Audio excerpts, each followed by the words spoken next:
வணக்கம், நான் உங்கள் எஸ்கே பேசுகிறேன். இன்றைக்கி நம்ம சேனலில் SCR based battery charging system பற்றி தான் பார்க்க போகிறோம். ஸோ இதுதான் அந்த எஸ்சிஆர் பேஸ்டு சார்ஜிங் யூனிட்டோட மெயின் சர்க்கியூட். ஸோ இந்த சர்க்கியூட் பற்றி எக்ஸ்பிளைன் பண்ணுறதுக்கு முன்னாடி சில பேசிக் சர்க்கியூட்டை நம்ம பார்த்துடலாம். பட் அதை ஸ்டார்ட் பண்ணுறதுக்கு முன்னாடி நான் ஒரு சில கிளாரிஃபிகேஷன் கொடுத்துட்றேன். ஆக்சுவலாக நம்ம இப்போ பார்க்க போகிற இந்த சர்க்கியூட் இருக்கு இல்லைங்களா, இதில் comparator, Zener diode, MOSFET, SCR இந்த 4 முக்கியமான டிவைஸும் நான் யூஸ் பண்ணியிருக்கேன். எதுக்கு இந்த சர்க்கியூட்டை டிசைன் பண்ணது அப்படின்னா, நான் சொன்ன இந்த 4 டிவைஸ் பற்றின தனித்தனி வீடியோ நம்ம சேனலில் ஆல்ரெடி பார்த்தாச்சு. ஸோ நம்ம ஆல்ரெடி பார்த்த டிவைஸை வச்சு ஒரு சர்க்கியூட் கிரியேட் பண்ணோன்னா நமக்கு சர்க்கியூட் லாஜிக்கில் ஒரு அண்டர்ஸ்டாண்டிங் வருன்றதுக்காக தான் இந்த சர்க்கியூட் போட்டது. இந்த சர்க்கியூட்டையும் பிஎம்எஸ்ஸையும் நீங்கள் கன்ஃபியூஸ் பண்ணிக்க வேணாம், சரிங்களா? ஸோ பிஎம்எஸ் ரொம்ப பெரிய டாபிக்.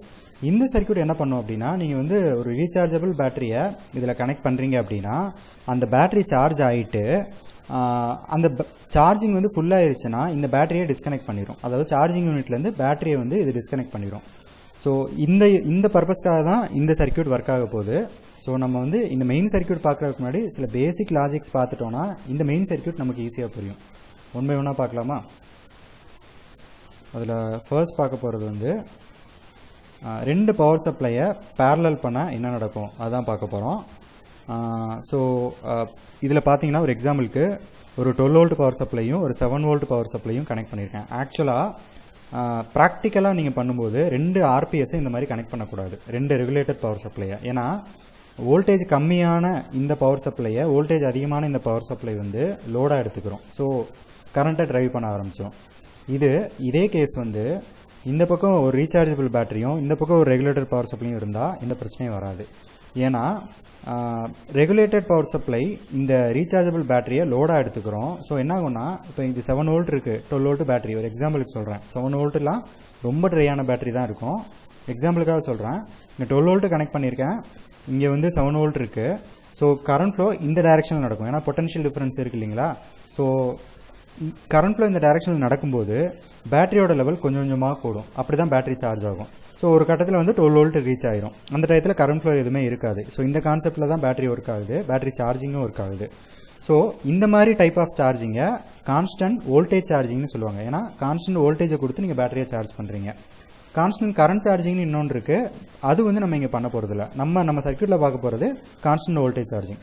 இப்போ இதை நான் ஆன் பண்ணுறேன், இதுக்கு அக்ராஸாக என்ன வோல்டேஜ் இருக்குன்னு பாருங்கள், 9.5 இருக்கா? ஏன்னா இங்கே 12 வோல்ட் இருக்குது, இங்கே 7 வோல்ட் இருக்குது. 12 + 7 எவ்வளோ? 19. ஸோ 19 டிவைடட் பை 2 போட்டிங்கன்னா 9.5 கிடைக்கும்.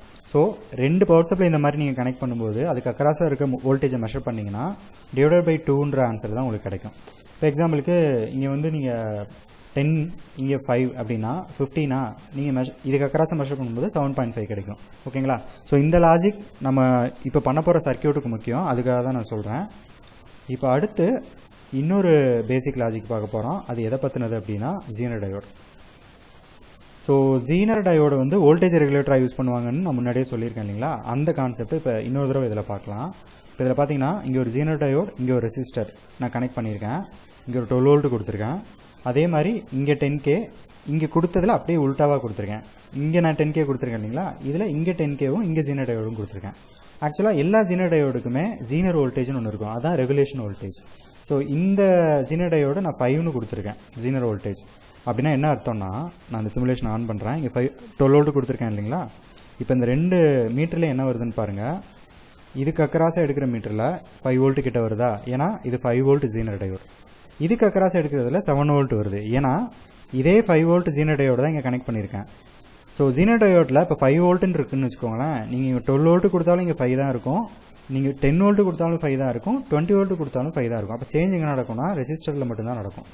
ஸோ இந்த மாதிரி கான்செப்டை வச்சு தான் ஜீனர் டயோட ரெகுலேட்டராக யூஸ் பண்ணுறாங்க. ஸோ இந்த சர்க்கியூட் லாஜிக்கும் நம்மளோட மெயின் சர்க்கியூட்டில் வரும். ஓகே, அடுத்து இன்னொரு பேசிக் லாஜிக் பார்க்க போகிறோம். அது என்ன அப்படின்னா எஸ்சிஆரோடது. ஸோ எஸ்சிஆர் நம்ம ஆல்ரெடி 2 வீடியோஸ் பார்த்தாச்சு இல்லைங்களா? அதில் எஸ்சிஆர் காமுட்டேஷன் எப்படி பண்ணுறதுன்றதுக்கு நம்ம தனியாக வீடியோ பார்க்கல. அந்த லாஜிக் இந்த சர்க்கியூட்டுக்கு தேவைப்படும், அதனால் அதை மட்டும் பார்க்கலான்னு தான் இந்த சர்க்கியூட் போட்டது. இப்போ பாருங்கள், இங்கே எஸ்சிஆர் இருக்குது, இங்கே மாஸ்ஃபெட் இருக்குது. ஸோ எஸ்சிஆர் நீங்கள் வந்து கேட்டில் பல்ஸ் கொடுத்தீங்கன்னா ஆன் ஆயிரும். பட் ஆன் ஆகணும்னா ஆனோடுக்கும் கேத்தோடுக்கும் நடுவில் ஒரு வோல்டேஜ் இருக்கணும், அப்போ தான் ஆன் ஆகும். இப்போ பாருங்கள், இது ஆனோடு, இது கேத்தோடு. நான் இங்கே 12 வோல்ட் கொடுத்துருக்கேன். இந்த வர 12 வோல்ட்டை ஒரு மாஸ்பெட்டை வச்சு கண்ட்ரோல் பண்ணுறேன். அதாவது மாஸ்பெட்டை ஆன் பண்ணிங்கன்னா தான் இந்த 12 வோல்ட் வந்து ஆனோடுக்கே வரும். இப்போ பாருங்கள், மாஸ்பெட்டோட இந்த கேட்டுக்கு நான் வந்து 12 வோல்ட் கொடுத்துருக்கேன். அதனால் மாஸ்பெட் எப்போயுமே ஆனில் தான் இருக்கும். இப்போது உங்கள் எஸ்சிஆர் மாஸ்பெட் ரெண்டுமே ஆனில் இருந்துச்சுன்னா இந்த எல்இடி க்ளோ ஆகும், இல்லைனா எல்இடி க்ளோ ஆகாது. ஓகேங்களா? இப்போ இனிஷியலாக பாருங்கள், கேட்டில் நான் பல்ஸ் கொடுக்கல, ஏன்னா இது ஒரு சுவிட்சு. இந்த கேட் இப்போ இதில் கனெக்ட் ஆகிருக்கு பாருங்கள், கிரவுண்டில் கனெக்ட் ஆகிருக்கு. ஆனால் உங்கள் மாஸ்பெட் 12 வோல்ட்டில் கனெக்ட் ஆகிருக்கு. மாஸ்பெட் ஆனில் தான் இருக்கும். இப்போ நான் வந்து சிமுலேஷன் ஆன் பண்ணுறேன். இப்போது உங்கள் எல்இடி க்ளோ ஆகலை. நான் இன்கேஸ் வந்து கேட்டில் வந்து ஜஸ்ட்டு, இது ஆக்சுவலாக மொமெண்ட்ரி சுவிட்ச் தான், காலிங் பில் மாதிரி டச் பண்ணோன்னே புஷ் பட்டன் மாதிரி. இப்போ உங்கள் எல்இடி க்ளோ ஆகுது, ஏன்னா கேட்டில் பல்ஸ் கொடுத்தோன்னே ஆன் ஆயிடுச்சு. ஆனோட கேத்தோட கடையில் ஒரு வோல்டேஜ் இருந்துச்சு. இப்போ உங்கள் எஸ்சிஆர் ஆன் ஆயிடுச்சு.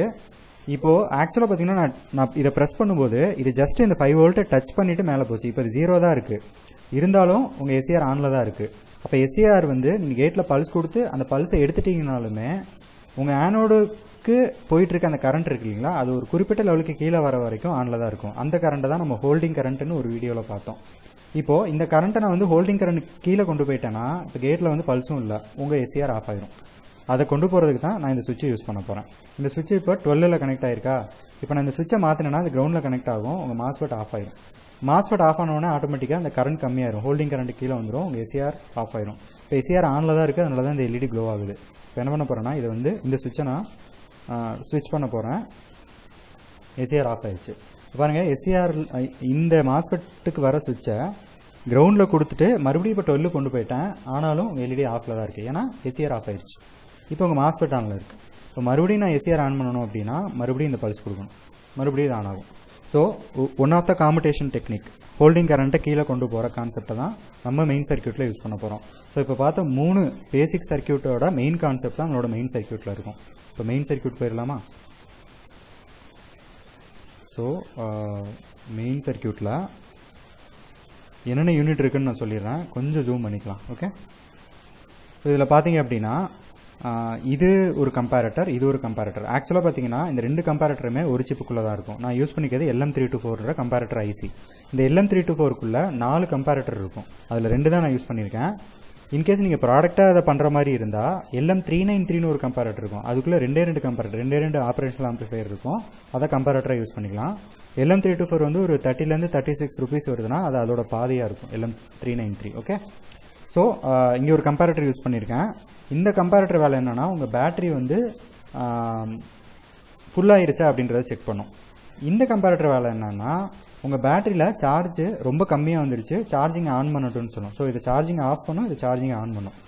இப்போது இந்த 14 வோல்ட்டுன்னு போட்டிருக்கேன் இல்லைங்களா, இந்த 14 வோல்ட்டுன்னு போட்டிருக்கா நீங்கள் கனெக்ட் பண்ண போகிற ரெகுலேட்டர் பவர் சப்ளை. நம்ம காலேஜிலலாம் வேரியபிள் பவர் சப்ளை யூஸ் பண்ணியிருக்கோம்ல, 7 செக்மெண்ட்லாம் போட்டு, அதுதான் நான் இங்கே யூஸ் பண்ணியிருக்கேன். இதுதான் நான் சார்ஜ் பண்ண போகிற பேட்டரி.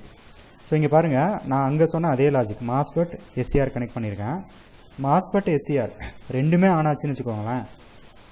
இந்த 14 வோல்ட்டிலேருந்து இந்த 12 வோல்ட் 11.5 இருக்குது. இப்போது 11.5 இருக்க பேட்டரிக்கு கரண்ட் ஃப்ளோ இருக்கும், ஏன்னா இந்த சர்க்யூட் க்ளோஸ் ஆயிரும். இது ரெண்டுமே ஆன் ஆச்சுன்னா, இந்த ரெண்டுமே ஆஃப் ஆனாலோ இல்லைனா ஏதாவது ஒன்று தான் ஆனாக இருந்தாலோ இந்த சர்க்யூட் க்ளோஸ் ஆகாது, உங்களுக்கு சார்ஜிங் நடக்காது. ஸோ நான் அதை வச்சு தான் சார்ஜிங்கை ஆன் பண்ண போகிறேன், சார்ஜிங்கை ஆஃப் பண்ண போகிறேன்.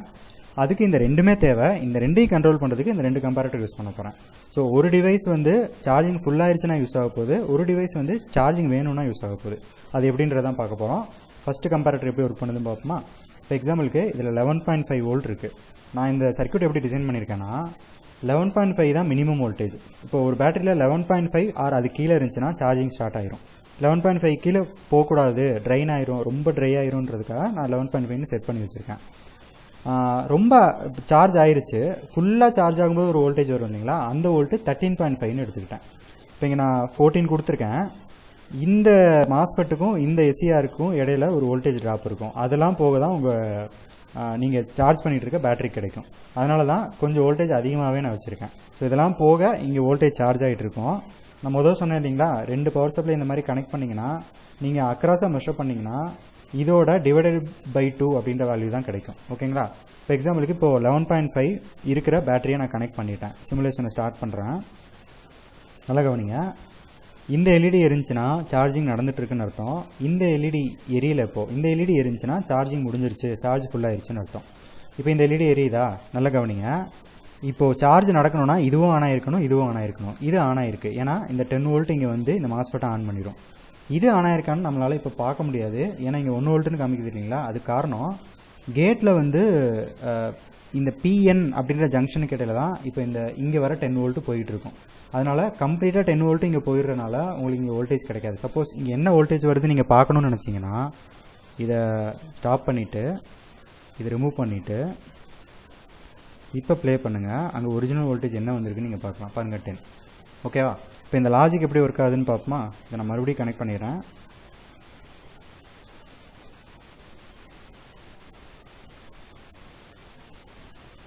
இப்போது இந்த லாஜிக் எப்படி ஒர்க் ஆகுதுன்னு பாருங்கள். நான் அங்கேயே சொன்னேன் இல்லைங்களா, இதில் நான் இன்வெர்ட்டிங்னு ஒரு பின் இருக்குது, இன்வெர்ட்டிங்னு ஒரு பின் இருக்குது. கம்பேரட்டர் வீடியோலேயே சொல்லியிருந்தேன், கம்பேரட்டர் எப்போவுமே நான் இன்வெர்ட்டிங் அதிகமாக இருக்கணுன்றது தான் எக்ஸ்பெக்ட் பண்ணும். அப்போ தான் ஹையாக அவுட்புட் உங்களுக்கு கிடைக்கும். நான் இன்வெர்ட்டிங்கும் இன்வெர்ட்டிங்கும் ஈக்குவல் ஆனாலே போதும், அவுட்புட் வந்து 0 ஆயிரும். ஸோ இதுதான் கம்பேரட்டரோட லாஜிக். ஸோ நான் இப்போ பாருங்கள், நான் இன்வெர்ட்டிங்கில் எதை கொடுத்துருக்கேன், இந்த ஜீனர் டயோடுக்கு அக்ராஸில் இருக்க இதை கொடுத்துருக்கேன். அப்போது இது எப்போயுமே வேரி ஆகாது. இன்வெர்ட்டிங்கில் என்ன கொடுத்துருக்கேன், இந்த ரெசிஸ்டருக்கு அக்ராஸ் இருக்கிறது கொடுத்துருக்கேன். இங்கே ஜீனர் டயோடு கனெக்ட் பண்ணியிருக்கனால வர சேஞ்ச் எல்லாமே இதுக்கு தான் வரும். உங்கள் பேட்டரி சார்ஜ் ஆக என்ன ஆகும், இந்த வோல்டேஜ் மாறிக்கிட்டே இருக்குமா. இந்த கம்பேரட்டர் எதுக்கு யூஸ் பண்ணதான் நான் சொன்னேன், பேட்டரி வந்து ஃபுல்லாகிருச்சுன்னா உங்கள் மாஸ்பெட்டை ஆஃப் பண்ணுறதுக்கு யூஸ் ஆகும்னு சொன்னேன். இப்போது ஃபஸ்ட்டு 11.5 கனெக்ட் பண்ணோம். 11.5 கனெக்ட் பண்ணும்போது ரெண்டுமே ஆனாச்சு இல்லைங்களா. அப்படின்னா என்ன அர்த்தம், சார்ஜிங் நடந்துகிட்ருக்குன்னு அர்த்தம்.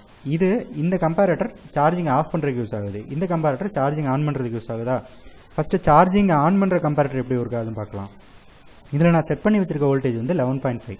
அது எதை வச்சு சொல்கிறேன்னா, இங்கே பாருங்கள், இங்கே நான் கனெக்ட் பண்ணியிருக்க ஜீனர் வந்து 10.8, இங்கே நான் கனெக்ட் பண்ணியிருக்கிறது 1. அப்போது 1 + 10.8 எவ்வளோ வரும், 11.8. 11.8 ஆர் 11.5 வந்த உடனே இதில் ஹை அவுட்புட் வந்து உங்கள் எஸ்சிஆர் ஆன் ஆகிற மாதிரி நான் வச்சுருக்கேன். நல்லா கவனிங்க. இப்போது இந்த ஜீனருக்கு அக்ராஸாக இருக்க வோல்டேஜ் வந்து மாறாது, இந்த ரெசிஸ்டருக்கு அக்ராஸாக இருக்க வோல்டேஜ் மாறுமா. ஸோ 11.5 இருக்கும்போது நீங்கள் கனெக்ட் பண்ணிடுவீங்க. இங்கே இது எங்கே கொடுத்துருக்கேன்னு பாருங்கள், நெகட்டிவ், அதாவது இன்வெர்ட்டிங்கில் கொடுத்துருக்கேன், இது நான் இன்வெர்ட்டிங்கில் இருக்குது. இப்போ இங்கே 10.8 இருந்துச்சு, இங்கே நீங்கள் கனெக்ட் பண்ணும்போது இங்கே நான் என்ன கனெக்ட் பண்ணியிருக்கேன், 1 கனெக்ட் பண்ணியிருக்கேனா.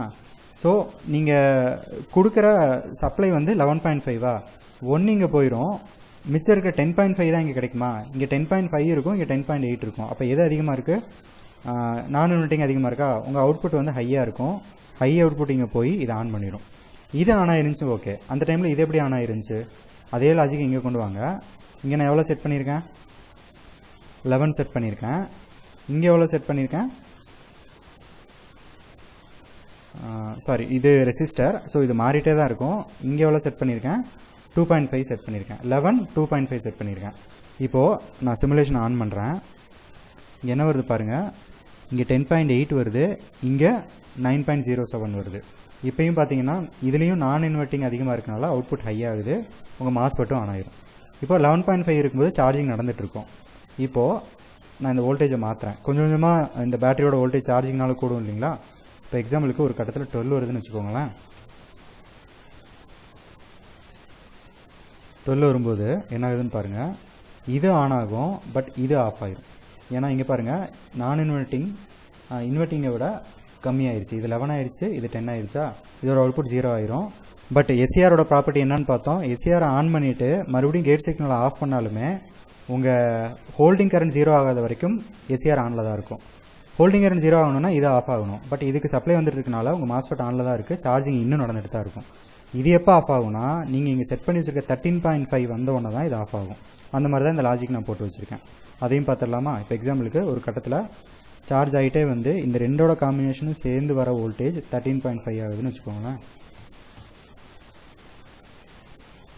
ப்ளே பண்ணுங்கள், இது ஆஃப் ஆயிரும். அதனால தான் இது க்ளோ ஆகுது.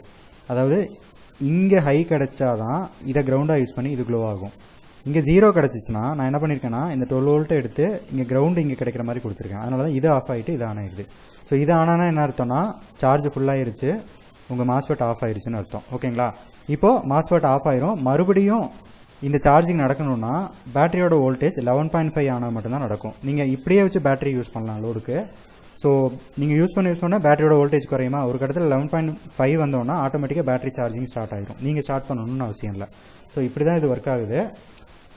இந்த சர்க்கியூட்டில் நான் இங்கே போட்டிருக்க சில வேல்யூ இருக்குது இல்லைங்களா, இதெல்லாம் வந்து சம்டைம் வந்து மார்க்கெட்டில் கிடைக்காது. இப்போ இந்த 10.8 மாதிரிலாம் ஜீனர் டயோடு இருக்காது. நமக்கு தேவை என்ன காம்பினேஷன், 11.5 வர மாதிரி ஒரு காம்பினேஷன். அந்த மாதிரி காம்பினேஷனில் 2 ஜீனர் டயோடு வாங்கி நம்ம போட்டுக்கலாம். ஓகேங்களா? அதே மாதிரி தான் இங்கே 13.5 வரணும். ஸோ 13.5 வர மாதிரி ஒரு ஜீனர் டயோடு 2 காம்பினேஷனை வாங்கி இங்கே நம்ம போட்டுக்கலாம். இந்த சர்க்கியூட்டை நான் எதுக்காக யூஸ் பண்ணேன்னா, ஒரு rechargeable battery, lead acid battery, 1.2 AH battery, 12 volt பேட்டரியை ரீசார்ஜ் பண்ணுறதுக்காக நான் யூஸ் பண்ண சர்க்கியூட் இது. ஸோ அந்த டயத்தில் நான் இங்கே யூஸ் பண்ணது வந்து, நம்ம காலேஜிலலாம் வேரியபிள் பவர் சப்ளை யூஸ் பண்ணுவோம் இல்லைங்களா, அந்த பவர் சப்ளை தான் நான் இங்கே யூஸ் பண்ணேன். ஸோ நான் எப்போயுமே அதில் அந்த சர்க்கியூட்டில் கனெக்ட் பண்ணியே தான் வச்சுருப்பேன். அஸ் வெல் அஸ் லோடுக்கும் யூஸ் பண்ணுவேன். எப்போல்லாம் வந்து பேட்டரி கம்மியாகுதோ அந்த சர்க்கியூட்டே சார்ஜ் பண்ணிடும். எப்போ உங்கள் பேட்டரி ஃபுல்லாகிருச்சோ அப்போயே வந்து சார்ஜிங்கை டிஸ்கனெக்ட் பண்ணிடும். ஸோ இப்படி தான் ஒர்க் ஆகுது.